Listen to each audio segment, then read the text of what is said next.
Hadis tentang berzikir berjamaah diperbolehkan. Lantas mengapa tidak pernah kita jumpai di Mekah dan Madinah?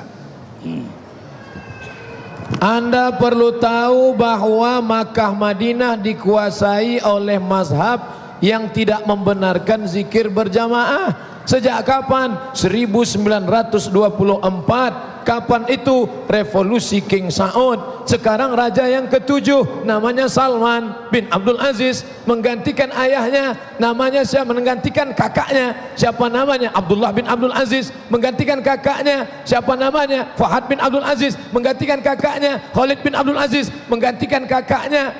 Itulah dia Faisal bin Abdul Aziz. Menggantikan kakaknya. Saud bin Abdul Aziz menggantikan bapaknya King Abdul Aziz. Revolusi 1924, mazhab Hambali.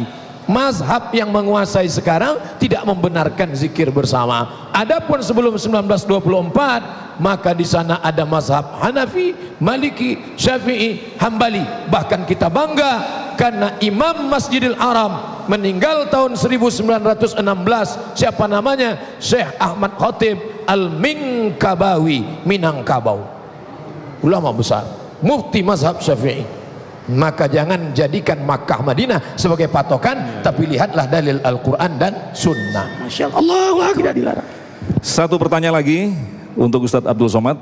Zikir pagi petang yang ditulis dalam kitabnya Hasan Al-Banna, apakah ada dasar dalilnya? Seorang ulama menyusun dari hadis-hadis Nabi, lalu dia susun sendiri, dinisbatkan ke nama dia. Begitu kata Syekh Muwaffaq ketika saya tanya tentang tarekat.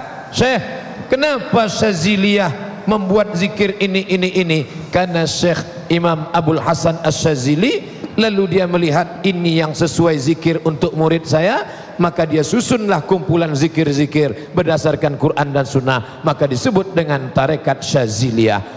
Lalu datang kemudian Syekh Bahauddin An-Naqsabandi, dia susun zikir-zikir, maka disebut dengan tarekat Naqsabandiyah. Kebetulan Ustadz Arifin Ilham menyusun zikir-zikir, maka akan muncul kumpulan zikir-zikir Arifiniyah.